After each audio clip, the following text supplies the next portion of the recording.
So welcome everybody. Lovely to see you all. And so this is our West Cork Doughnut Economy Network. So this evening it's all about doughnut economics as defined by Kate Raworth. And we're going to show a very short video just to get us in the mood and for anyone who needs a bit of a refresher or might need to know a bit more. And then we have a number of community activists and doughnut experts who we hope are going to inspire everybody. We're going to have a breakout session to discuss some questions which we think are particularly pertinent to doughnut economics. And then we will have a bigger discussion at the end where hopefully we'll have enough time for. And we'll be looking at ways that we can do local networks, if that's possible in West Cork, and what is possible and what people's thoughts are on that. And we think that West Cork is a perfect place to introduce the model because we have we have 9 towns, I think, and we have lots of villages and everybody has the same kind of outlook. And so there's a lot in common. And there are lots of existing community groups who the way I see it are either more on the environmental side or on the social side. And so what we want to do is look at it from the doughnut perspective, which is bring everything together. And myself and Moze have already, and some of the others here have already had some place-based and some topic-based meetings around doughnut economics. And we'd love to continue to have those. And that's about it. The only other thing to say is during the speakers, if everybody wouldn't mind keeping their sound on mute, and we won't use chat for our questions because I think it's a bit too hard to keep on top of that. But if you have something that you'd like to note down, if you have a particular point or you have a question, if you could just note it for yourself and then we can bring it in at the end. And I think that's everything I need to say. So what I'm going to do now is I'm going to share my screen and we're going to have a quick look at a video. This is the doughnut. The goal of the doughnut is to meet the needs of all people within the means of the planet. Sometimes when I present the ideas of doughnut economics, people say, is this capitalism or is this communism or is it socialism? And you think, really?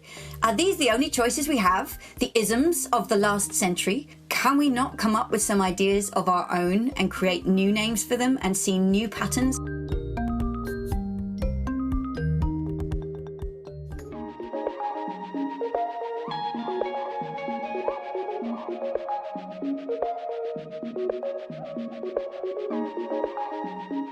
Governments in every country are almost addicted to citing GDP figures as if this was proof of success, and yet it's so clearly not. Because we have climate breakdown and COVID lockdown and financial meltdown, we have to pursue something far richer to move from this pursuit of endless growth, which we can now see is hitting us with crisis after crisis, moving to a goal of thriving. And the doughnut is absolutely possible to turn not into a single number, but into a dashboard. We could hold policymakers to account and say every year, you need to talk about how you are making progress on these different dimensions of the doughnut.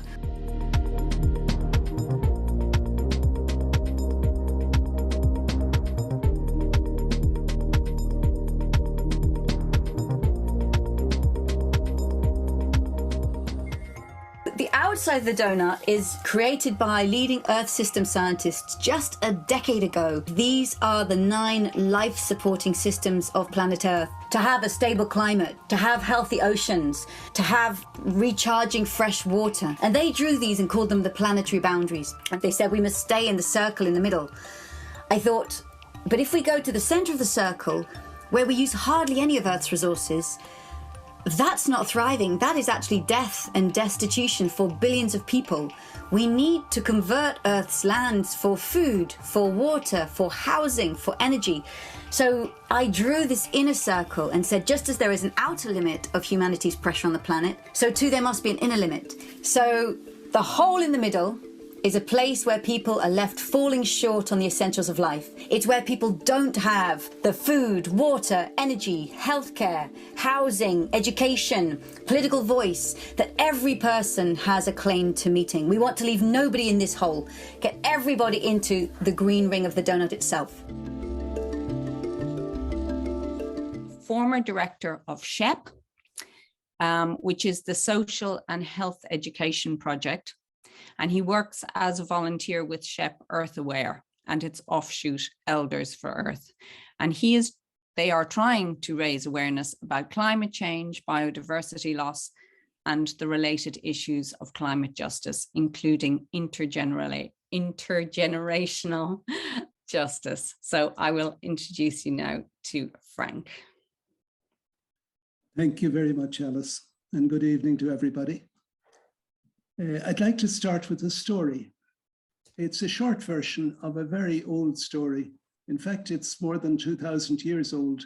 It was one of the less well-known myths of ancient Greece. So you might settle yourself for a moment and get comfortable in your chair, take a few breaths and let yourself relax as you listen. Once upon a time, there was a king called Krzisczyk. He was very rich and powerful, but he was very greedy and always seemed to want more. He had a wonderful palace where he lived with his daughter, Misra, but he wanted to build an enormous new banqueting hall where he could show off his wealth by putting on great feasts. There was a hill near his palace that had a grove of beautiful trees on the top that was sacred to Demeter, the Earth Mother. But Krzisczyk decided it would be the ideal place for his banqueting hall, and he ordered the trees to be cut down. The people were appalled, but Krzisczyk paid no heed. And so, one by one, the beautiful trees were felled. As each tree fell, a scream could be heard as the spirit of the tree died. But the Earth Mother, Demeter, had heard the screams of the trees as they died, and she was angry. She summoned Limos, the goddess of hunger, and told her what to do. That night, while Krzisczyk lay dreaming about his new banqueting hall, the goddess of hunger crept into his bedchamber. She took the form of a mist, and she slipped into his mouth and lodged in his stomach. Next morning, Krzisczyk woke hungry. He ate an enormous breakfast, but he found he was still hungry and wanted more. He kept on eating, but no amount of food could satisfy his hunger. He ate more and more till the larders of the palace were bare. Yet still he needed more. He used all his money to buy food, but his appetite was insatiable. When his money was gone, he began to sell everything he owned to buy more food. He sold the furniture in the palace, and after that, the palace itself. Finally, he had nothing left but his young daughter, Misra, and so he took her to the market and sold her too to get more food. But hunger still gnawed at him relentlessly. He began to suck on his fingers and then to bite them. And next thing he was chewing the bones of his fingers and then his hands, and he continued to eat until he had devoured himself completely. Agus sin dearg an scéal, the end of the tale. Perhaps this story isn't told much anymore, but stories can be lived as well as being told. And maybe this is the story that we in the Western world have been living out. Our standard economic theory seems to be based on the possibility and the desirability of endless growth.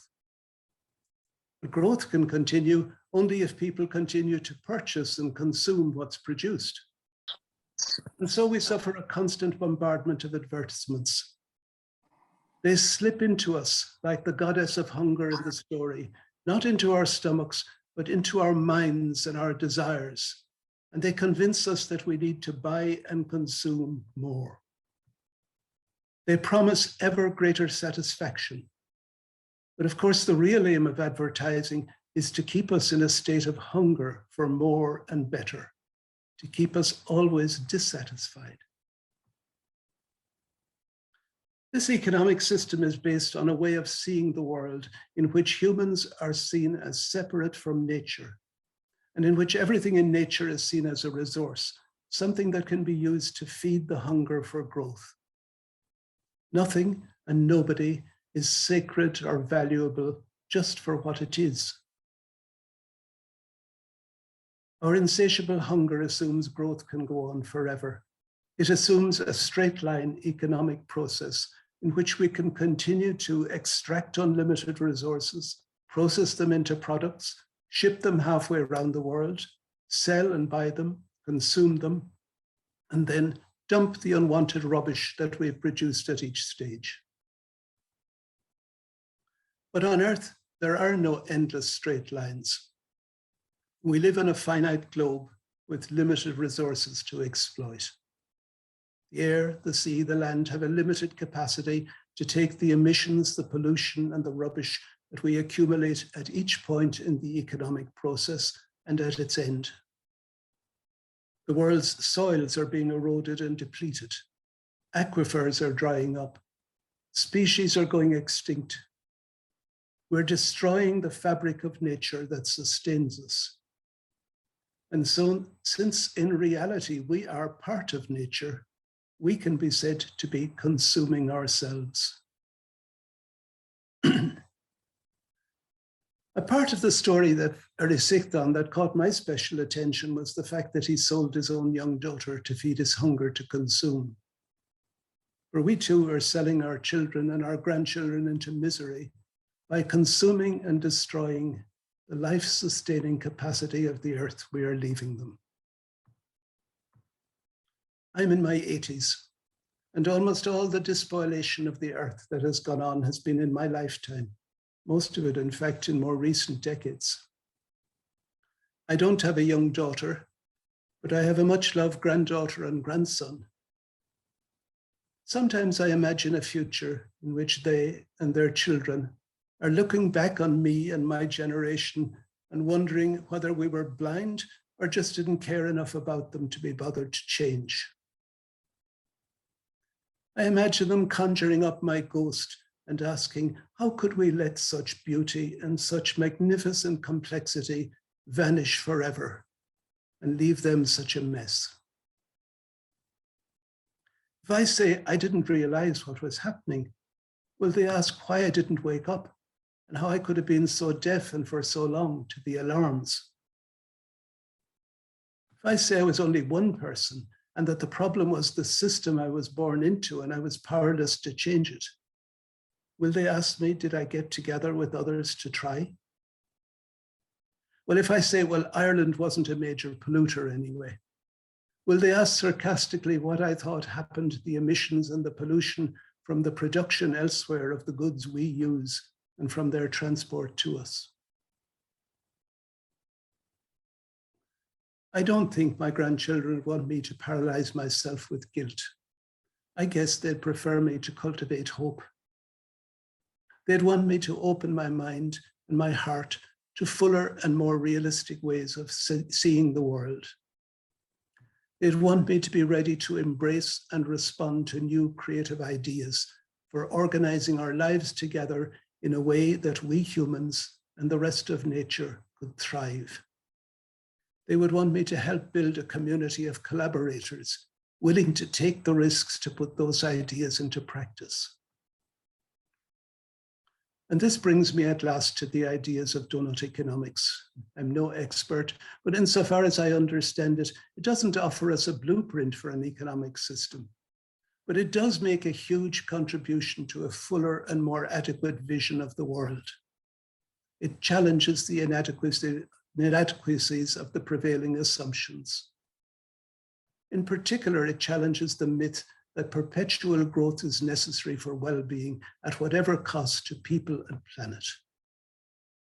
It reminds us that resources are finite, that a linear economy isn't possible on a finite planet, that we have to think in terms of a circular economy and design products that optimize that circularity.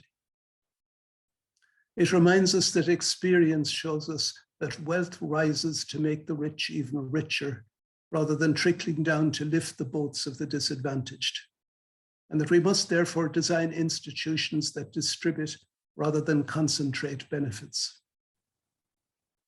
It provides ideas and images that can inspire people and excite people, that helps them to view things through both a local and a global lens, and that brings them together to build thriving communities that respect both planetary limitations and the need for a decent standard of living for all. It would be wonderful if the vision of donut economics were applied at national and international level. Some small and important steps are indeed being taken in several major cities, but powerful vested interest, as well as the lack of questioning of the dominant economic theory, make progress difficult at higher levels. And that's why it's so wonderful to see an initiative being taken at a local level, an initiative that offers an opportunity to knit together a community working towards a way of living and working based on the ideals of human thriving, of ecological sustainability and social justice, and the local sourcing of products and services. It's a daring and courageous initiative, I think, but one that has the possibility of providing great satisfaction to all involved in it, and of providing a model and guide for other local communities in Ireland and elsewhere. So I'm very grateful to those who have initiated this project, and for me, it's an honor and a joy to have this small part in the launch of the West Cork Doughnut Economy Network. Thank you. Thank you so much, Frank, for your very, well, I was almost going to say entertaining, but because stories are what entertains us, and I think we badly need them, and we need very old stories and very new stories.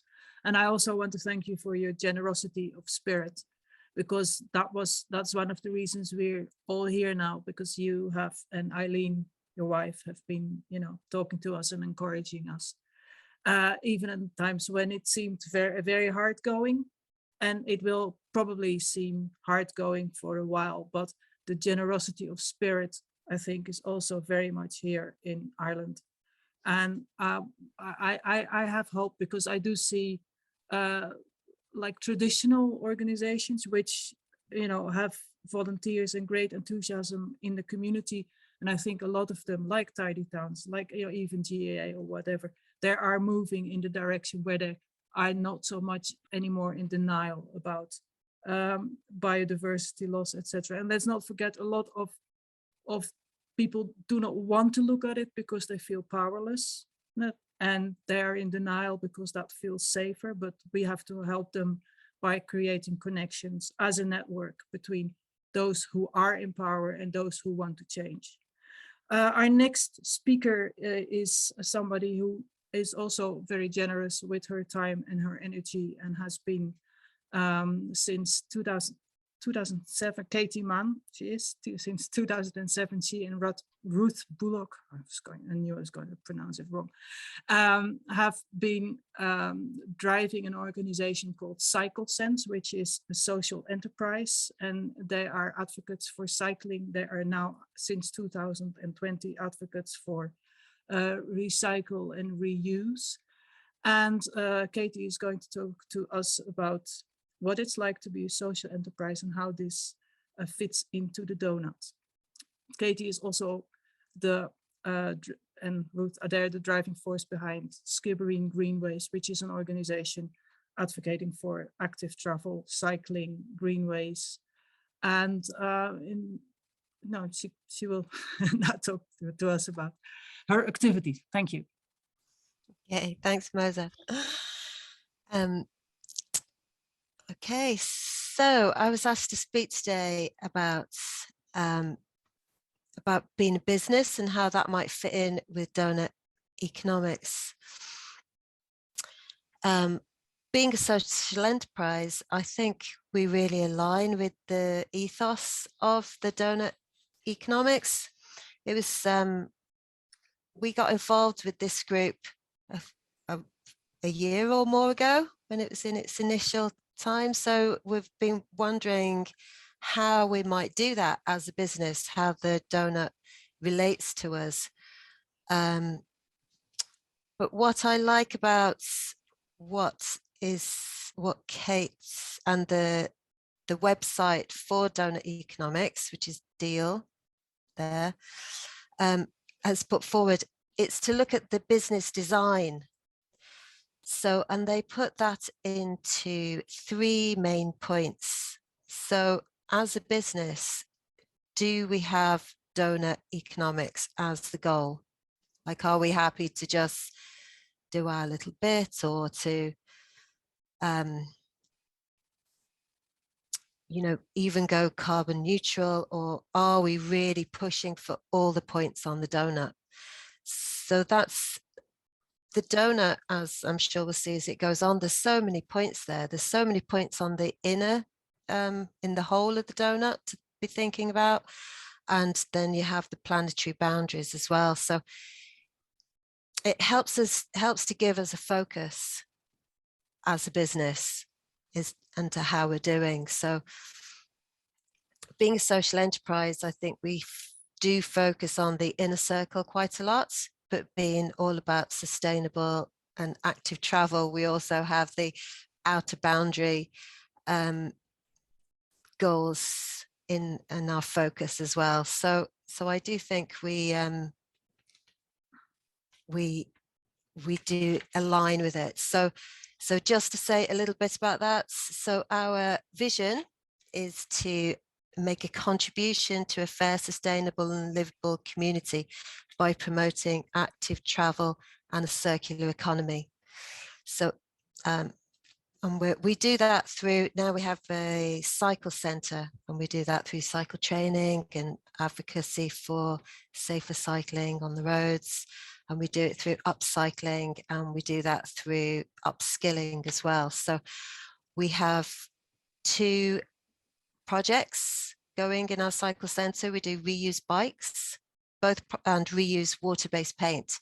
Both projects are with the county council. So it's about repair, it's about reuse, but it's also about upskilling and changing from a linear economy where we buy it and throw it away, a lot about what Frank was talking about,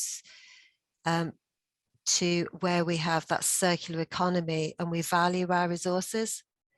But in that as well, as we do that, it's really centered on people, because I think we've lost that focus on using what we have and fixing things and working together for each other. So it's a great space.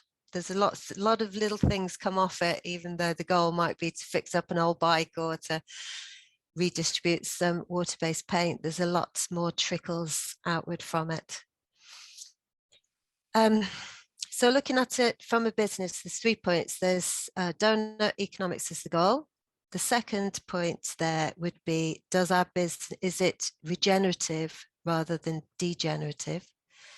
And is it distributive of value and opportunity? The third one is aligning.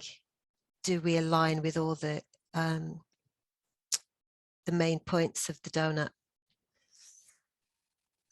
So I think I've talked a little bit about donut economics as the goal, which it is for us as well. You know, we're definitely aligning. The second point, is the business regenerative rather than degenerative?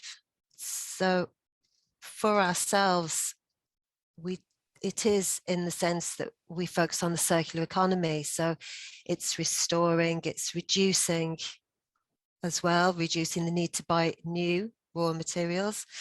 So it's repair, and it's regenerative because we're regenerating those skills as well. So it's upskilling as well as upcycling. You know, we would have our issues, like not everything you buy on a bike, like we use tires, you know, a bicycle has tires, for example. Where do they come from? We use oils, we try to use plant-based oils, but you know, we drive for our cycle training, we drive to the schools. So there is still, you know, our business is by no means perfect. We still have to think about how we can become more regenerative rather than what we do would be degenerative. The distribution, is it distributives of value and opportunity? So I think it is. It's not, our business isn't feeding us only. We're not the only people who gain from our business. It's very much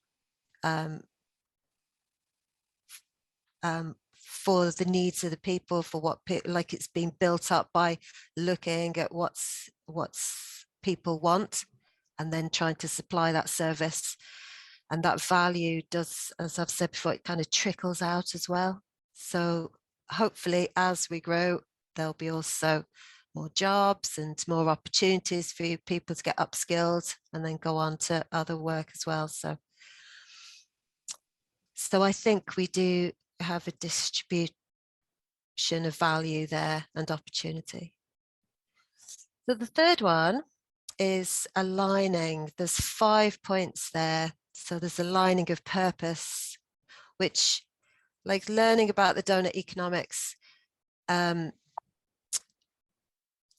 purpose as well is really important. Like for business, Kate Raworth, on what she speaks about business, is to really focus on what purpose, why are you there? So I think that's really important to keep that focus. Networks. So it's not just about us, it's about networking. Like, as I say, we network with the county council, we network with the advocacy group, the national advocacy group, cyclist.ie, the Cork sports partnerships, all the schools, with the local people, the list goes on, and the circular economy.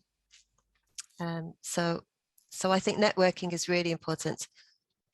So purpose, networks, governance, ownership, and finance. So for the business, they're the things to focus on.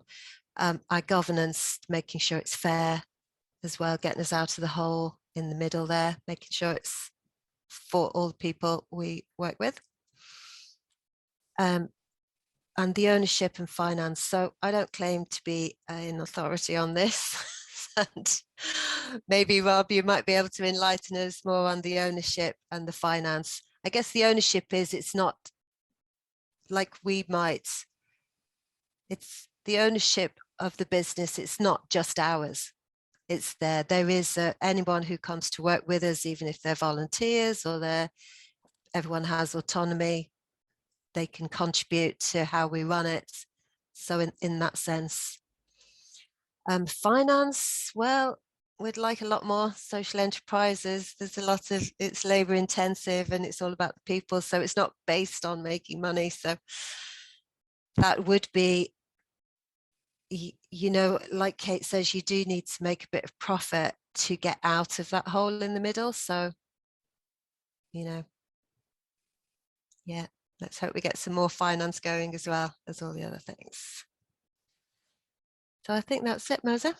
Okay, thank you very much, Katie. And yeah, you're absolutely the most donutty business that I know, or one of the one of the few. And you do absolutely have a ripple effect as well, because I'm sure that from what CycleSense does in, for example, recycle centers and working with the people who work there, it suddenly becomes very tangible that it is possible to not just, you know, throw away, but to recycle, to reuse. And I think that as you say, your paint project is part of a collaboration between city council and county council, and that in itself, I think, is a new thing and is a good thing. So it will trickle out and ripple out. Thank you very much. Our next speaker is Rob Shorter from Deal, and Deal is the Doughnut Economics Action Lab. I should say that, you know, Alice and myself sort of had this aha moment when after we read Kate Raworth's book, Doughnut Economics: 7 Ways to Act Like a 21st Century Economist. Maybe I missed a word there. But what's the difference between having an ideal such as Doughnut Economics and the diagram is, I think, the deal, because the deal is a laboratory and a hub that connects donut groups around the world, people who are interested in this new way of looking at economics, also are getting the tools, getting the connections, getting to share events. And I think that is hugely important, because it's no longer just an ideal, you know, it is an actual a working model that everyone can dip into. And that if any of you want to start up a donut group around Ireland or in West Cork, then you can go to Deal and you can talk to people, and you get help, and you never walk alone. Oh, thank you. Here is Rob Shorter from Deal. Thanks so much, Moze, and great to be here. And lovely to see some familiar faces as well. Rasheen, Mary from the Irishton Economics Network. So my name is Rob. I'm the Communities and Art Lead at Deal, and I kind of get the best job in the team, where I get to work with communities at the neighborhood scale, people who are applying these ideas to their lives, to their households, to their streets, neighborhoods, but also groups of people connecting across the city scale, the regional scale, the national scale, who are coming together across previously potentially siloed boundaries of working in business or working in local government or working in education or in all these other civil society areas, and actually connecting and recognizing when we connect, we make more of the change visible. We recognize the deeper systemic challenges that we can only overcome and work through when we're working together. So I get to work with communities, and I'll share a little bit about what that looks like in a moment. But first, I'm just going to set the scene with a little bit of Doughnut Economics 101, if you like, for those who aren't too familiar. But I'm pretty sure most of you know a lot about it already. But I guess just to maybe start then by echoing a lot of what Frank shared, is that the systems we have today of endless expansion, endless growth, they're pushing us into collapse and financial meltdown, climate breakdown, COVID lockdown. And they're systems which are creating dramatic inequalities of wealth, power, gender, race within nations, across nations. They're hugely divisive, and they're running down the resources of the planet, or they're pushing us over the boundaries of what this living world can delicately hold. So we have to then reassess, is this shape of endless expansion, the shape of progress really for the 21st century? And so Kate thought about all the alternative ways we can think about economics. And in that short video, we saw a few words flash up: feminist economics, complexity economics, behavioral economics. And she looked at all of these and read them and realized there's so many brilliant ideas already there. What would it look like if they danced on the same page together? And so she wrote this book to give a nice accessible way of looking at them all together. And the idea that sort of united them was this idea of the donut, which is shaped like these two concentric rings, with the social foundation of what it means to live a good life in the inner ring, and the outer ring being the ecological ceiling. The social foundation comes from the Sustainable Development Goals, meaning all of the world's nations, governments have agreed to these, so everyone has a claim to them.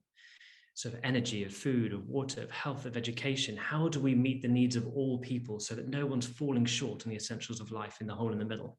But at the same time, how do we not overshoot the living systems of the planet and these 9 planetary boundaries: ozone layer depletion, climate change, ozone acidification, chemical pollution? These come from Earth system science and the 9 planetary boundaries. And so these two things together denote the safe and just space for humanity in the space of the donut there. So if that's the goal that we're aiming for, then we can begin to measure actually how we're doing. And the picture is quite frightening, really, because billions of people are falling short in the hole in the middle, which is what that red denotes. And at the same time, we're overshooting now 5 of the planetary boundaries. Chemical pollution has been quantified recently. It's the most overshooting of all of them. So we're the generation to see this challenge, to have this visual, this compass, this mirror of how we can choose to then rethink our economic systems. Do we carry on with the systems that have got us here, or do we reimagine them? Do we reimagine our business models? Do we reimagine our public policies to bring us back into balance from both sides, so we are thriving in balance with the planet, where we are simultaneously meeting our needs and then restoring the cycles of the living world?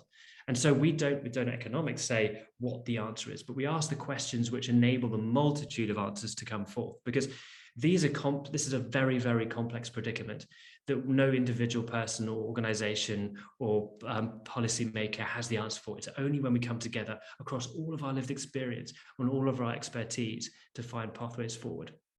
So I'm not going to go into the specifics of Doughnut Economics with regenerative and distributive design, but I am going to say, how can we apply these ideas to our place? And so the question for West Cork is, how can your place help bring humanity into the donut? So what we've devised is a concept where we unroll the donut, more like a baguette shape. And then if we squish it together, we retain both the social element and the ecological element, but we now bring in a local and a global perspective.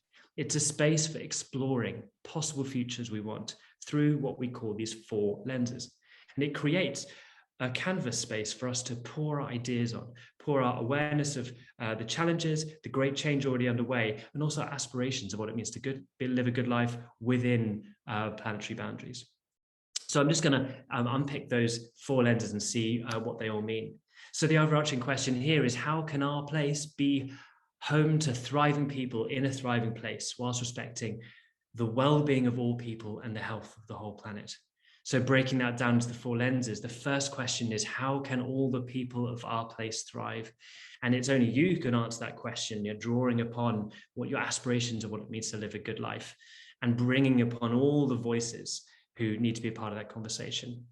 And then looking at the incredible genius of nature where you live, we don't have planetary boundaries for the local level. So we take nature's lead and say, what is nature doing in our place that sequesters carbon, cycles nutrients, stores groundwater, that harvests energy, and does all these incredible things that enable us to thrive? So how can we match the way nature designs locally to be our benchmark for what it means to thrive locally? So then we look globally and we recognize we have global responsibilities, because all the things that enable us to thrive, whether it be our houses, our clothes, our electronic goods, all these things, they have impacts on the planet. So how do we know where they're coming from, where they're going to? How do we understand their impact on the planet and the communities they come from? But not only the communities that produce and then and maybe receive the waste from our places, but also transient migrant communities, the communities that are receiving the greatest impact of the ecological damage that's happening. So these 4 lenses are the 4 lenses that allow us to think holistically about what it means for our place to help humanity into the donut. And we can then move this away from a concept and turn it into a canvas, or these 4 canvases. These canvases help us create a picture or a portrait of our place. So we can start by sharing some of the challenges we're aware of, or the change underway, or some of the targets and indicators that maybe our local government has created and we might want to challenge, or bring in our own sort of neighborhood science or citizen science to kind of measure, what do we think it means to thrive here locally, globally? And we can do this across all the lenses. So gathering these initial perspectives, but we can enrich our portrait of our place by looking at some of the interconnections. So some people who rely on technology potentially to come up with the answers might say, well, we just need to transfer to electric cars, and electric cars can help clean air locally. But if we think holistically and interconnectedly around how the impacts of this globally, we actually recognize that there are impacts on, well, cobalt mining, which is metal pollution and destroys life in the places where you have to mine it. And there's impact on communities where that's happening too: polluted water, health issues, child labor, exploited work. And so what we do is we invite you to think across all these lenses and recognize there are ways to meet needs, but also undermine global needs. But there are ways also to do it where you meet all four together. So if we were to explore a topic like an urban farm and put that at the center of these four lenses, we recognize it could give access to healthy local organic food, but it can also bring food security, create jobs, and offer educational programs for young people. It can increase biodiversity locally, build rich and healthy soil, create more green space. But it's also doing local things such as reducing food miles and reducing plastic waste. And then about the communities, it can actually offer opportunities for migrant communities coming locally, but it could also undermine actually the work opportunities for people who would have been producing this food that's now being replaced by what you're consuming locally. So we can explore topics through these four lenses. And also you can then really begin to build up a holistic picture through the initial perspectives, but also the felt experience and bringing in pictures and stories, going for walks in your community, asking deepening questions that help us explore these big overarching lens questions, if you like. And we can look at the history of our place and understand how that has led to the place we live now. And so we invite you to take these four lenses and build up a portrait of your place. So the people who are doing this on the Doughnut Economics Action Lab. This is the Deal website where you can connect with other people who are interested in Doughnut economics around the world in different perspectives, from being communities or in business or policymakers or artists or educators. And so we're seeing interest from many different areas come to Doughnut economics. And the role that we have as the Deal team, there's only 9 of us, is to create really clear boundaries for the practice, to say, okay, well, it's great the business wants to do it, but we need to guard against greenwashing. So we put in place a really clear policy for how you can use it as a business. And so we're creating the right policies and guidelines for the ideas to flourish, because in the same way that every person needs healthy boundaries, and the Doughnut shows healthy boundaries, so the practice of this work, the Doughnut economics in action, needs healthy boundaries too. So that's some of the key things that we're doing as the Deal team, but we're also creating these core tools for people to use. And here's some of them in actions. Here, policymakers exploring the 4 lenses in Amsterdam and Portland and Philadelphia, allowing them to think holistically, interconnectedly, and spot new opportunities. Here are communities around the world, from Brazil to Birmingham, stepping into the Doughnut and playing with it in chalk and rope. Here's them in Ladywell in Birmingham, literally playing on the space of the Doughnut, and then inviting these questions of the 4 lenses on these giant boards. Here are the networks that are emerging, including IDEN, the Irish Doughnut Economics Network, on there. And these are the sort of the grassroots organizing, not waiting, not seeking permission to start, just getting going and connecting the people to the place and creating the appetite for action. And this is the Amsterdam Doughnut Coalition using the 4 lenses, bringing together multiple stakeholders in their place, but also designers and architects applying these ideas, and educators and children who are able to actually understand the ideas almost quicker than most adults. It's so intuitive to young people that this is the way we need to think. These are some of the pictures from people who are creating art and stories and craft and baking and knitting, and people who even dance the Doughnut, people bringing all the creative ways of expressing economics. And lastly, sort of game design as well. And we sort of live into the kind of the metaphors that we tell about ourselves. And actually, if we can create more games that are about the regenerative and distributive side of humanity rather than the monopoly side, I think young people will sort of be able to be a part of this conversation as well. And so this is the picture, the last slide I want to leave you with really, is the Krzisczyk Doughnut economy, where they have this picture of all the people who are involved, but also what's the role that you bring to it.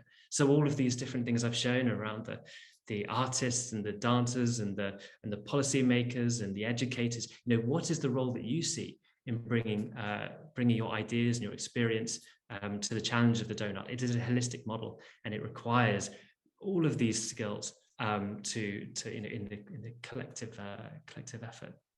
So you can find these stories of action, and you can find tools for use in all these different areas, community, cities, education, business and government, on the Deal platform, doughnuteconomics.org, where you can connect with other change makers and the networks and find these stories, tools, and even create events to connect and co-create with others. So I'll stop there. Hopefully, we'll have time at the end to reflect upon some of the questions that you come up with in your breakout rooms. And that was an awful lot in a very short period of time. So thank you for listening, and I'll pass back to Moze. Okay, thanks very, very much, Rob. It's great to see things happening around the world. And I think, we can be hopeful that there are things happening in West Cork as well. There's different groups sprouting up, and it's about bringing them together.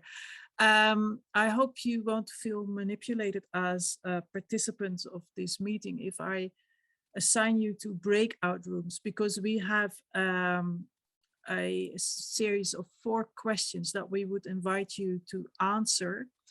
I hope that everyone can see the chat. If not, I will try to help you, because in the chat is a link and it says Zoompads Doughnut breakout rooms. And if you click on it or press on it, if you're on your phone, not yet, because I haven't opened the rooms yet, you will be assigned automatically to a group of 6-ish people, and you will see in front of you this these 4 questions, and you can answer. Everyone can answer them, and everyone's answers will be in the same space. So we ask you not to delete other people's answers if you can manage it. It starts with a question about what for you personally means thriving, because I think every change starts in a way with a kind of energy and enthusiasm in a person itself. You can only continue with something if you feel that is what you need to do. So these questions are invitations to ask about your own position and inside yourself and how you feel about thriving, because thriving is the center of what we want to do, not money, but to make as many people as possible feel that they are thriving in this.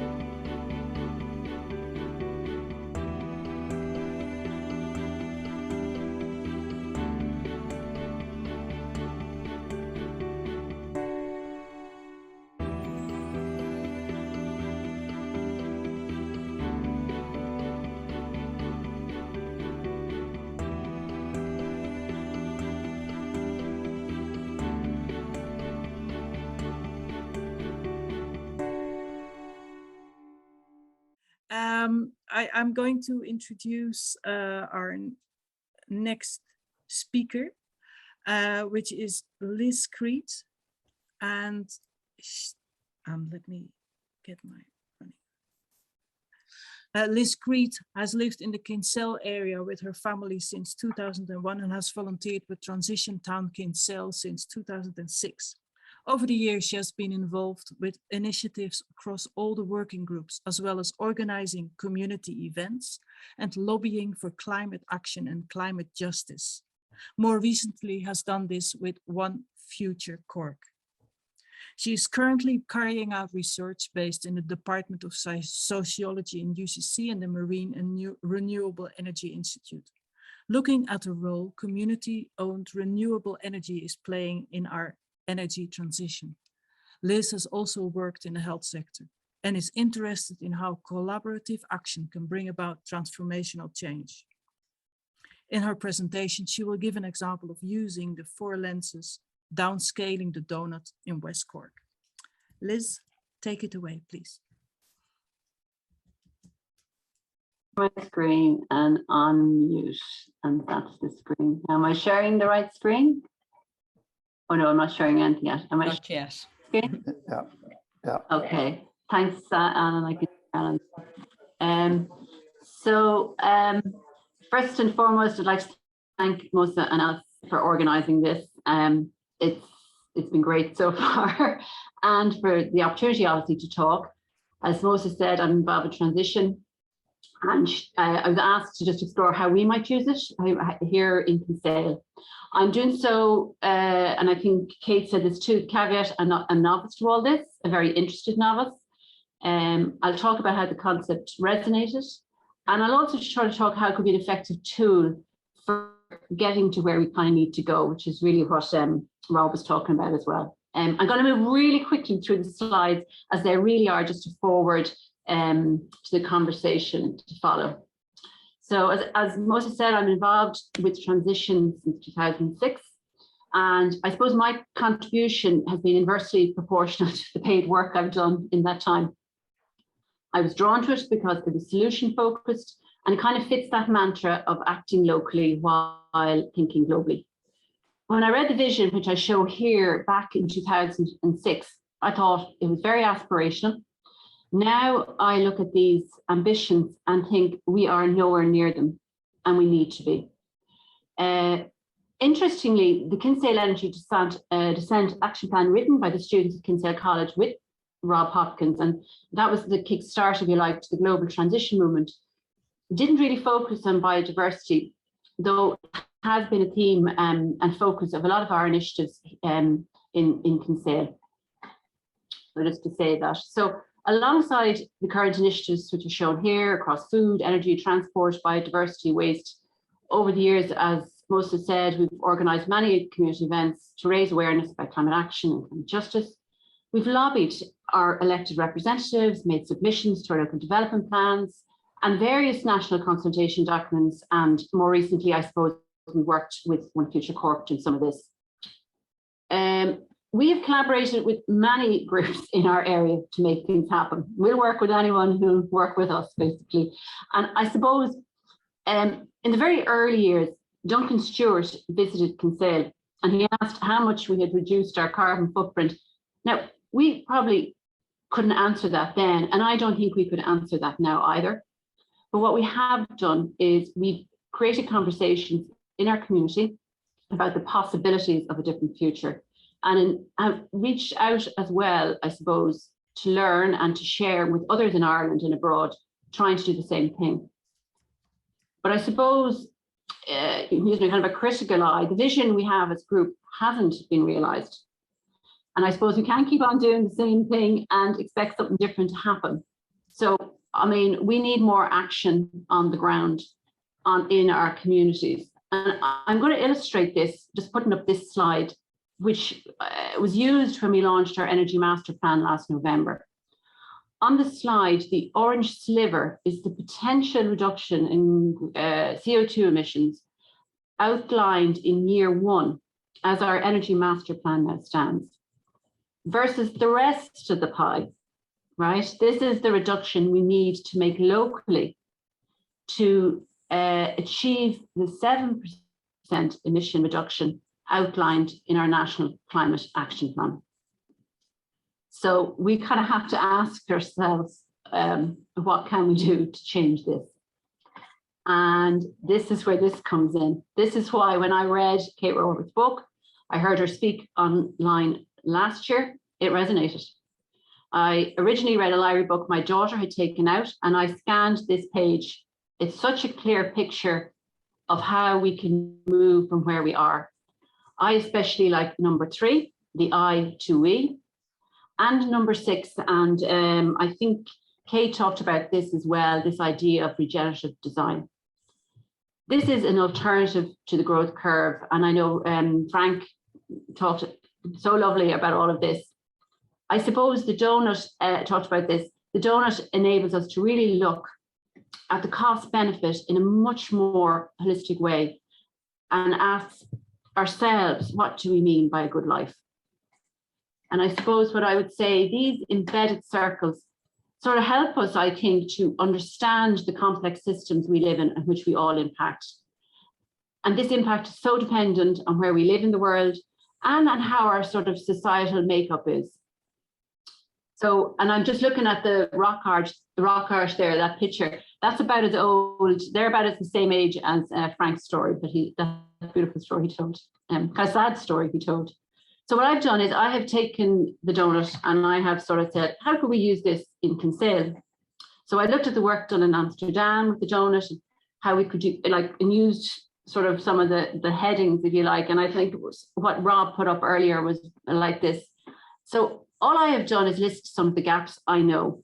So I personally know, and some of the valuable assets we have as an example. I suppose what I would say, the visioning and planning using the donut will only be effective imagining a common future if we're all at the table.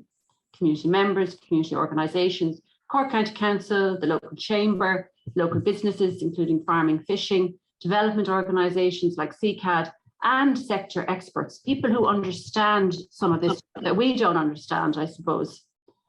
So then we kind of go into moving from the social, that element, to the ecological.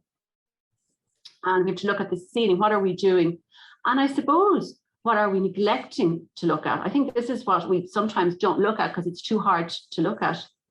Again, I've just included something from the Energy Master Plan. Again, this was outlined in our Energy Master Plan.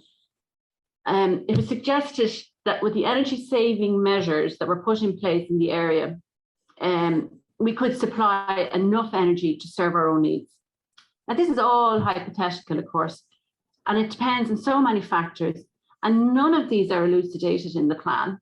And there's no realistic plan to implement this. It doesn't make sense, if you like. And as others have talked about today, we need to look at the global implications, that we're doing our fair share. And I like this image as it really illustrates the global traffic of goods. We need to consider the embedded cost in our goods that are not counted currently. They're just not. In our groceries, how we build, the clothes we wear, and everything else we consume. And asking questions about the working conditions of those who produce those goods. We need to kind of consider, do we need environmental criteria for production of the goods we use in their country of origin? And I really, really think we need to acknowledge, as Irish people, consider Ireland as a tax haven and the implications of that, if you like, in a global context. So what I kind of went on from doing that kind of broader one, I went and Rob put something up like this that was used. I kind of cut and pasted from some stuff online to do this. I went and said, look, I'll look at something in more detail. I picked mobility. And I suppose what I'd say is we always talk about the low-hanging fruit. And yes, we should be picking the low-hanging fruit, but we also need to be thinking about getting the ladders out and maybe the cherry picker to be able to access all the fruit, even if it is harder, even if it has costs, which it will. Ultimately, it will mean we will have apples stored away for our future needs, or I really think in this case, our grandchildren's future needs. So what I've done in this slide is I've just outlined 3 scenarios here. So we can leave it all the same. There has been some progress in Kinsale. We have a much more frequent bus service than we might have had 5 years ago or even 2 years ago. The bus stop has moved, it's all flows much more easily now. And there were plenty of good ideas in the transportation plan of 2010. But as far as I know, this is the only thing that has been implemented in 10 years from that plan. So the first scenario would be implement what we said we would do. The second scenario is where we're all driving EVs as proposed in our climate action plan. The third one is about us coming together, challenging ourselves to imagine what we could do, that we might imagine if we were to sit down and Kate Raworth talks about this, bring a coalition of change makers into the room, listening to the reservations of community members and businesses, but agreeing to trial something really innovative here in Kinsale as a pilot. We all love pilots because it's not forever, just say you're piloting it. Some of this already happened in COVID, and I know we kind of talked about trying to expand that. It fell on deaf ears. So I would be suggesting for a period of time, and this has to be long enough, I have a whole list of things here. That's no cars in the centre of town, 2 EVs are local biogas buses, which are continuously doing a trip around town as a kind of a lift thing. Free or minimal public transport, a dial-a bus, and if there is a quorum, the bus runs it. A number of car share EVs available, walk and cycle routes, that are safe to the villages that are close by. And that could be literally changing the speed limit to 50 or 60 on certain routes. So these are some of the things we could change in that sort of final scenario. But what we could do is evaluate these different scenarios using the donut. Do we measure less greenhouse gases? The health benefits of us all walking and cycling more? The possibility of residents becoming one-car families? Are people happy with the change? And I think it's really, I came off a webinar earlier and it was a geology thing. And they were talking about lithium and cobalt. Lads, EVs aren't, I mean, one of them said it, they're not sustainable. You know, there's a limited supply of, I suppose, all the metals that we need to make all this stuff. So I suppose what I would highlight therefore with that scenario too is that the EV and the associated PV assume you own a house and can afford an EV. And I suppose what I'm trying to highlight here is that sometimes environmental solutions really need to look at the social implications of the policy. And this is what I suppose the donut helps us do. And that's why I really love it. It really pushes us to think about what we're actually doing. So I suppose, how do we get there? We just need to have representation from all three pillars: community, state, private sector, at all our local decision-making tables. We need to ask ourselves, what are the gaps in these structures now in Ireland, in West Cork, in Kinsale, in my, wherever? How can we create momentum for this change? And these are these open space events, and it's just lovely to see what Rob put up there, using the donut. And I love the idea of being out walking where we live and all of these really creative ways of doing this type of facilitation. This has to be resourced as well. This has to be resourced. We need people who are going to resource this so it happens in a timely fashion, if you like. I asked really quickly who needs to be at the table from each of these pillars, and I'm not going to really go into this. We need more women. We need more young people. We need people who are marginalised. We need people who are new to Ireland. And I'm just going to hone in on one of these. This is a slide from a thing that was run in West Cork about 10 years ago. And it kind of elucidates the things that work for a thriving rural community. And the people of West Cork voted on this at a number of public workshops. And the one voted as West Cork's weakest was the deliberate transition of power to new leaders. And I would see this as young leaders. And I would advocate that this is even more critical now, given the intergenerational aspect of climate justice, which Frank so lovely talked about. So I just kind of highlighting that. we need to have young people in helping to make policy, or younger. So where else can we look to? Cornwall Council have decided to use a donut decision tool. So this is somewhere close to home and in the sort of same ballpark of West Cork, you could argue. And it has connections to West Cork. There's lovely connections between Cornwall and here. However, in an article I found on the BBC News this January, the councillors have actually apologised. And they put this in, they had this policy introduced last January, but this January, they apologised for not using the donut decision tool while assessing plans for a new air service between Newquay and London. And I think this is a reminder to us that we need to be really mindful that these tools are not just for low-hanging fruit, but as a means of aiding us to make difficult decisions that we all need to make together. And I suppose I'd also say, give us a tool to challenge changing our high consumption lifestyles.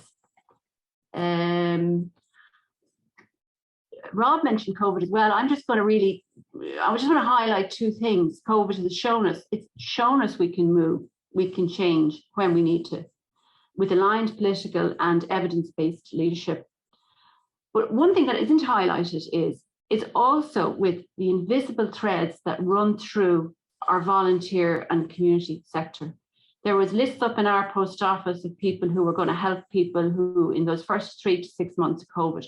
We've got to remember that. So we had this leadership, but we also had this stuff happen at grassroots that was really important. And Mike Ryan from WHO has talked about this inequity in the vaccine distribution globally.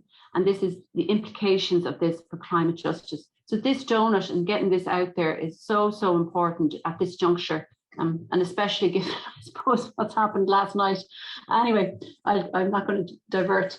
I suppose over the years, transition has suggested things that we would like to see happen. I'm going to highlight two. We would have looked for facilitated, integrated planning, collaborative work between many stakeholders in different sectors, with future-proofing editors sitting at the decision-making tables across all sectors.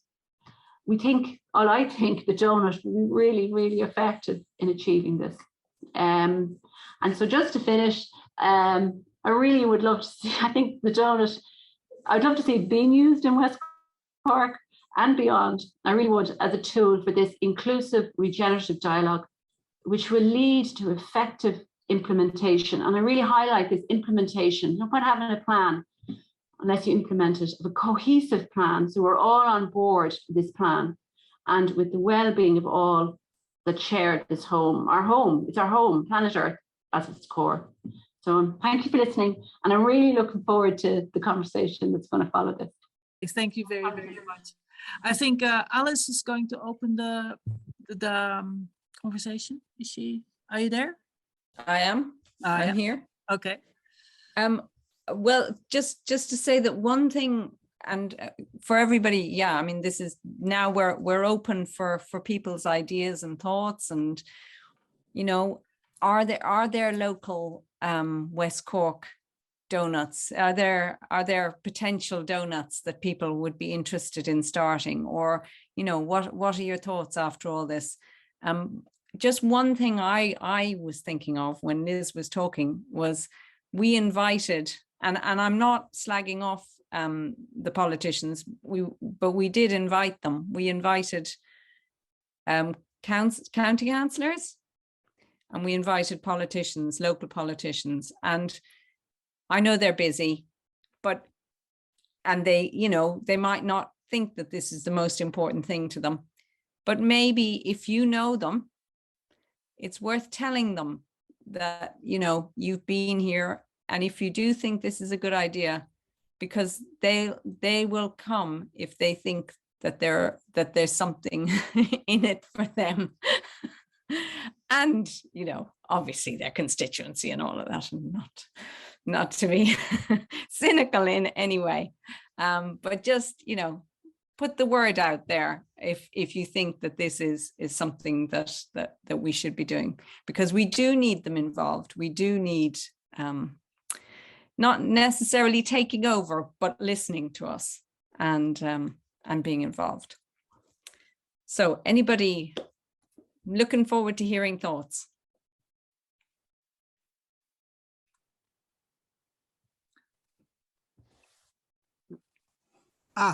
Liz Wakefield. I'm the Bantry local election area rep for the Greens. Liz, Oh, brilliant. Liz is in the Seek Out group as well. Would you like to speak, Liz? You're mute, Liz. Liz, you're on, yeah. I joined very late because I was on a different Zoom meeting with Carberry Housing Association. So I haven't actually been listening to you for very long, I'm afraid, but I'm here now. Great. Well done. Thank you. Is there anybody else out there with thoughts on what's been going on this evening? Anything? I mean, just, you know, what are your ideas on Donut? Was there anybody here who? This is Fergal Dalton speaking here from Belgooly. Can you hear me okay? Quick audio check. Yes, we can. Yep. Excellent. So I guess one of my biggest concerns about the environment, I think, is, and I think Liz pointed it out there, is the, you know, a massive amount of consumerism that, you know, Western society has come to accept as a de facto natural way to behave. And I think one way for us to try and limit this, or to try and, you know, bring it, let's say, under control, or to get people to understand the significance of the consumerism, is to try and relate how much we consume back to something like the carbon emissions limit. I think that was introduced by the COP26 in Glasgow, was it 2 tons per annum per person, I think was the proposed amount. And I think that if there was a way for us to, you know, create a really easy personal carbon emissions calculator, then that might be a way for us to see, you know, well, when I go to Dunnes Stores and I see a t-shirt and it comes from Vietnam or wherever the case may be, then, you know, can I calculate what's the carbon emissions for that t-shirt? And I think that might be an idea to bring down the environmental impact of so many things, because then you could go to the supermarket and you can see, well, there's a bag of potatoes here grown locally in West Cork, and the carbon emissions for that is the food miles will be correspondingly lower compared to avocados brought in from South America and so on. Yeah, I think that's a really good suggestion. And actually it's something that we could even start to carry out, like almost like a kind of art project in, like, you know, you have one supermarket, maybe in Skibbereen, and then you, I don't know where, oh yeah, wherever, you know, and then you put with every product or with a selection of products, let's not go to get beyond ourselves, you do exactly that. You give the information what's involved when you buy that product, because the products are our interface with the planet basically, and we don't know what we do. We don't know what we consume and how it is made and what the consequences are. And I think that is a feasible project. So Fergal, if you want to really work on that. I thought you might say that. Yeah, I think so. I mean, you know, it actually sounds like a fun project, but you have to look at the feasibility. You have to look at how you can get it financed and how you can get it facilitated. But I'm serious, because I've been thinking about this for quite some while. So I would be really happy if somebody else wanted to work on products, because I think that's everyone feels, oh, okay, I'm not squeaky clean enough, I'm not donut enough, whatever, because nobody is, because we all are surrounded by products that we buy because, well, for different reasons, that's for starters, but we don't know what we're buying, and it would really help to know that, because the moment, I mean, some people have that with animal welfare, for example, the moment you see what's actually happening behind the screens of what you eat, then you don't want to eat certain products anymore. Doesn't mean that we have to stop eating, but at least we can make better informed choices. But I'd like to know, Roisin Markham is here from the Irish Doughnut Economy Network, Economics. Would you have any other groups around Ireland trying to start up a donut group? Yeah, anything about that? Yeah, so there's some interest in Ballina, and Mary is also here, and Mary and I hosted a session before Christmas with actually, is Mary still here? Mary Kernan? Yes. Mary, don't know if you want to say anything. Mary's from Dingle, and is involved in their transition group there as well. So we worked with the PPN to host, and Mary really facilitated that. I've tried to start conversations. I'm based in Wexford. There's constantly somebody from Dublin saying, yeah, let's do something, and no action. So I think it's great that Cork, I always say this at Cork sessions, Cork, the original capital. And I think it's great that you guys are leading. I think that there's very good basis, both in terms of the transition network and the amazing work that's being done in Cork, and what I'd call the peripheral edges of Cork around really bringing communities together. So you have some really good basis, I think, for building on that community collaboration and that community work that isn't there. Like where I live near Gorey, so I live in a really small rural village, and we don't have that. We don't have, even in Gorey in North Wexford, we don't have that social structure in place to start building even a conversation for donut economics. I've tried to start one. It's really challenging. So that there are other places, but you guys are ahead, I think, and you're really pioneering this in Ireland. So congratulations to you all for being here and for showing up in this space. And I really want to commend the fact that you're making it happen. So the Irish Doughnut Economics Network is there to really, you know, act as a network and encourage and support other groups. So there are little pockets happening of interest, but you guys are really out front doing the work. So keep it going. Cool. Thank you, Roisin. Okay. I was going to ask, there's somebody from Ballydehob, is that right? There's a group that might have a little bit to say about getting that started, maybe? How that worked? I'm from Ballydehob. Hello. About 2 years ago, I started working on some ideas for the future of Ballydehob. And then shortly after, I got introduced to the donut economy by my partner. And so I was looking up on the website of the donut economy in Ireland, and I found Moze on this website. So we got into contact. And since then, we are regularly meeting with a couple of people, let's say up to 10, and working on different ideas. One of the ideas is to bring people together. Maybe that's answering Roshan's question of how to get people together. I was having heard about it's called the Energy Akademiet in Denmark. It's based on a small island called Samsø, and it brings the people together from Samsø on a regular basis to just exchange ideas. And then it evolved into the general idea to make Samsø energy sustainable, which did work out on a great scale. And from that, I thought, feeling powerless myself, sometimes I was having the idea to bring people together in a way of meeting, in a way of having an academy in Ballydehob. So an academy would be not just like for something for teaching and learning, it would be something for meeting and exploring and exchanging ideas and starting projects. Cool. That sounds great. That's great. Just something I don't know. Is there anyone else who wants to speak, or I have a question?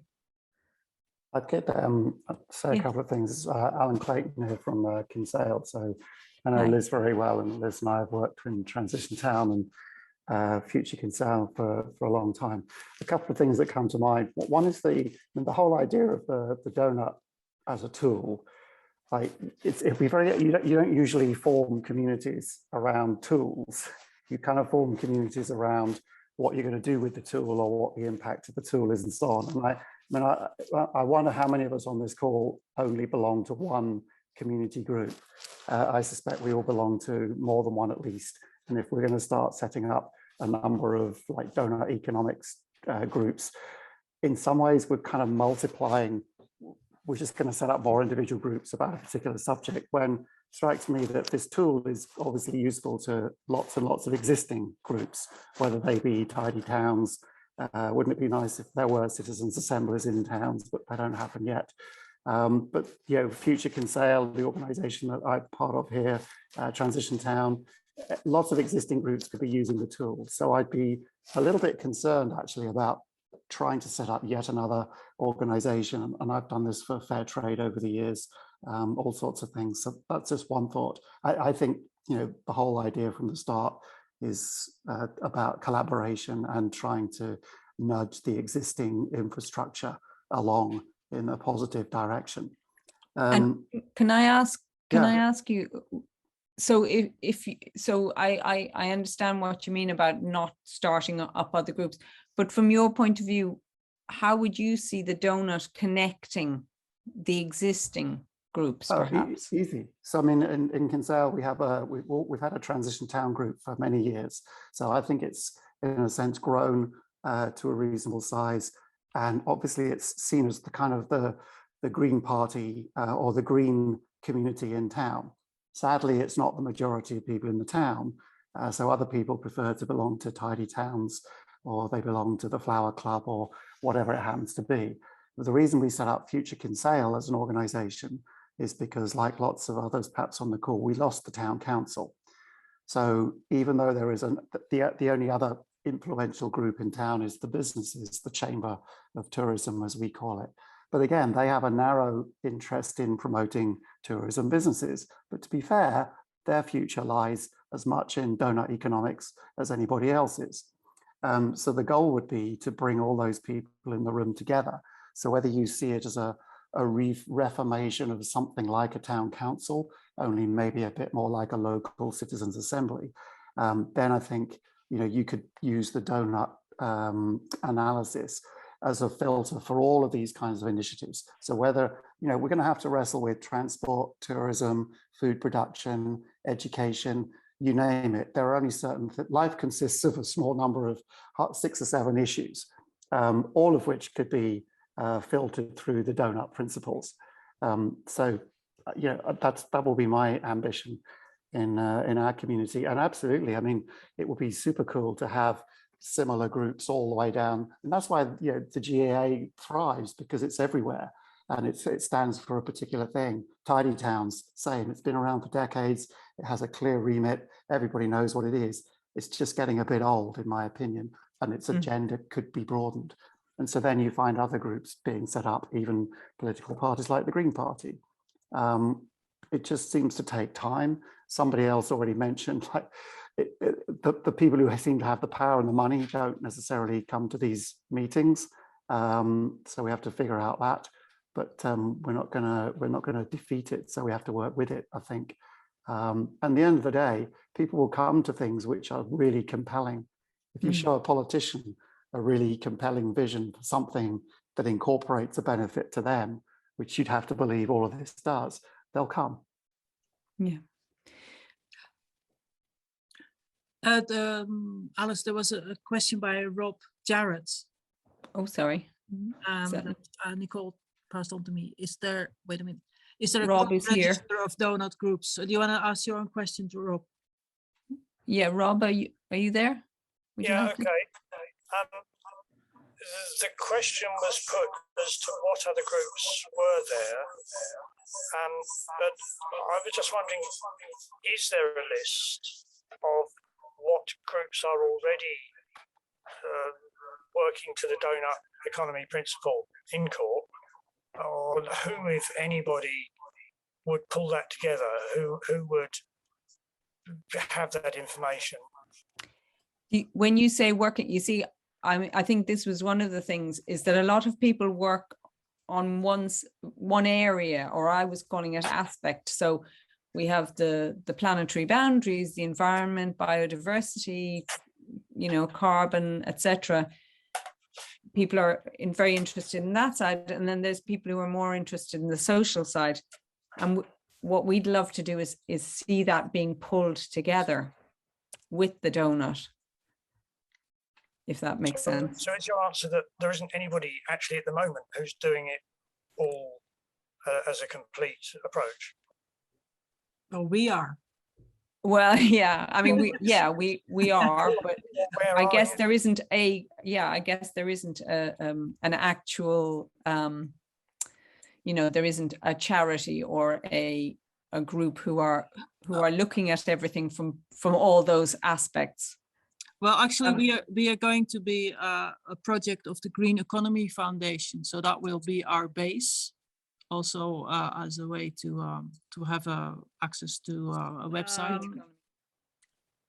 I mean, a lot of us, and that I think that includes for yourself and for Liz as well, are working through things like SECs, like the Sustainable Energy Community in Skibbereen that's just started up.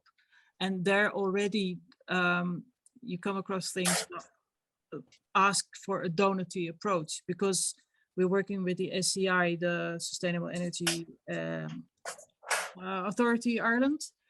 And we came across something in a discussion with the Bally Donut in Bally the Hop about unsustainable insulation used by an agency under the SCI.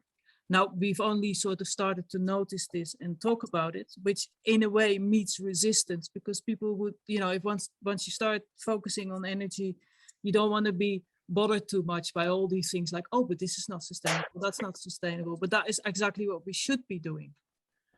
We shouldn't sort of block out what, if you're doing one thing that is renewable, block out the other things inside that area that are not renewable just because it's a bit of a nuisance. What we should be doing is going to the agency, the warmer home schemes, and start talking with them about how for them even to think about sustainability and biodiversity in their approach to home insulation, which is in itself a big thing. Because what goes for one scheme under the SCI would apply nationally if they start thinking about it and taking it into account, as opposed to pushing it away. But is there any geographical limits to what these groups that you're talking about? Are you talking about a Skibbereen group? Are you talking about a West Cork group? Well, this is a West Cork network. Yeah. That's why we're here, is to see what people's ideas are and what is possible. What, we started something because we thought, we need it, and we want to hear people's ideas. We want more and more people getting involved and doing things, because there's two of us, plus there's lots of other people, but again, as you say, everybody's involved in their own community groups, environmental groups. But if we can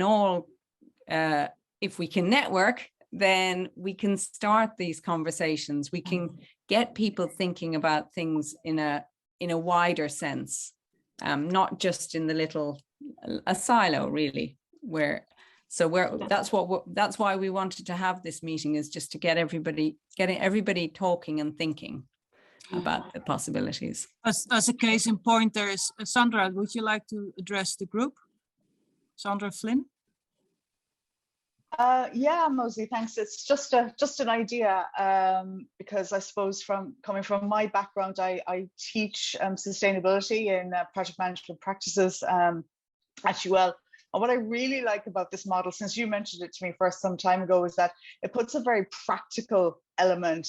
People can do something with it, as opposed to teaching about the triple bottom line and so on. So as more abstract concepts, but at a practical level. And I was just picking up on something that Alan was saying, excuse me.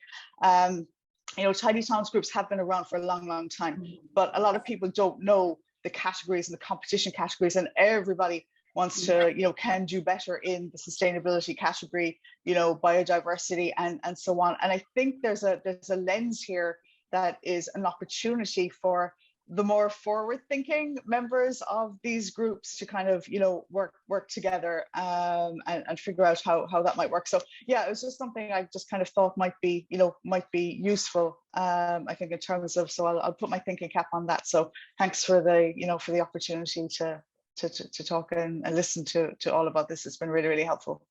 Yes, thank you. Alex, could I just add something there? And I think Rafaela might be on the call. Sakita is involved. The CCAD projects that are running through communities at the moment, there's 8 on the West Cork side and there's 8 on the East Cork side. They're looking at, I suppose, what they call them, projects. There's a lovely word CCAD use, developing a project that's ready to apply for funding. And wouldn't it be lovely to see some of them going through this filter? And then that would be consistent across East and West Cork as a way of looking at. And I had a phone call off, I think it was Ken today, whatever they're looking at here in the Kinsale one, the possibility of using something like this. It would and be I think excellent. Getting it out there, and CCAD, if it does launch, we'll have a launch of all those, and the councillors and TDs will all attend that, and there'll be so if there's an attachment of this to it in some shape or form, because it isn't, to tease it out, So I know there's others on the call who are probably involved with those across the rest of West Cork, because there's 8. I'm not sure what the 8 are, and on this side of Kinsale, and then there's 8 on the other side. Okay. We're West Cork. I don't know if Rafal is there if she wants to say something, or Alan. I'm here. So there's Kinsale, there's Ballinspittle, there's Skibbereen, there is oh my goodness, I don't remember all of them, but yeah, there are different groups, and each one is trying to think of a project to do. So we are the group in Kinsale. We are focused on the local food. So we're trying to do a bit of networking with, producers and consumers. We are still thinking of how to do, I suppose. So, but it could be something like an aspect that and maybe something to approach CCAD around. Like this could be a tool that's used. Now, it might be too late in the process because I think you're coming. I'm not sure if it's a year process. Yeah, it's a year process. So we will be finished around September. Next September, Okay. Okay, so there's still plenty of time. Yeah. Thanks. Okay, brilliant. Can I? But firstly, could I ask if anyone wants to be on the mailing list, because not everyone received directly from us? Would it be possible to leave your email address in the chat? And secondly, I promised Rob to. Is somebody sharing the screen at the moment? No. I promised Rob that to give him the semi-final word, and I promised to finish around 10 because it's already 10 to 10, I think. Rob, are you there? Yes, I'm here. Okay, great. Would you? I mean, after this we could either close or we could continue to talk, but you might. It's already 11 o'clock in Porto, so.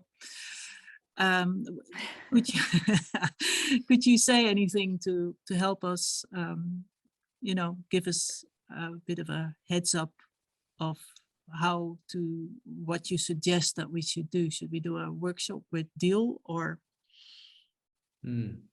Well, first of all, I just want to say it's great to hear and listen to the conversation and the questions that are arising, and to really acknowledge the complexity of these questions, recognizing the existence of groups that have been around for a while and the specialities of those groups, and knowing what the role of bringing the donut into the equation might be. And so I just wanted to give a couple of reflections on what we've seen in other places first, and just to say that donut economics has been seen as an idea that convenes a lot of different people together because it's a holistic model. It brings together social ecological, it brings together regenerative and distributive. Many things that are just circular economics need to be more distributive. Many things that are about community wealth building need to be more regenerative. So it can help bring together lots of different things. But we recognize that it is tools for change. It's ways of thinking. It can be brought into existing organizations, or it's part of a wider movement of change. We're all working towards a very common set of social and ecological goals, and so it's recognizing that they can all coexist. There doesn't have to be competition between them, but the networking is great because we're recognizing that we all bring a specific experience or understanding of different sectors or perspectives to a common challenge. The thing that I would pose back to you as a kind of an interesting avenue for exploration is whose voice is not yet part of the conversation. And I think, Elizabeth, you nailed it there when you said, we need to be speaking with young people. We need to be speaking. There are a lot of women on the call here, so I'll speak to what about marginalized communities? What about migrant communities? Who has a way of seeing that is not yet in the room? Where are blind spots, and how can we find what those are through the views of other people? I had a wonderful comment from someone who was part of a migrant community who said, my imagination is so much richer than anyone in the community because I've experienced things that they could never dream of. And so actually welcoming those voices in will reveal the the complexity of some of the predicaments we're in, rather than recognizing we have a problem here that we can solve by bringing in this solution that they've done elsewhere. We need to sit with the complexity of the challenges we face today and recognize that it's not just one single approach that's going to solve the problem that's going to go away. We need an adaptive mindset that can be ever kind of holistic thinking and interconnected thinking. So that would be my challenge, how to recognize the voices not yet heard. But also, yeah, we're all working out the answers together. Deal is just a couple of years old. These communities only, networks around the world, we're really just in the early stages of working out what this means. So I guess just be a part of connecting with other groups. In the next month or so, I'll be creating peer-to-peer learning sessions for networks around the world to be sharing these common questions. So just really invite you to be a part of that as well. Oh, that's great. Fantastic. Thank you. We're going to have another meeting in a month's time, 24th of March.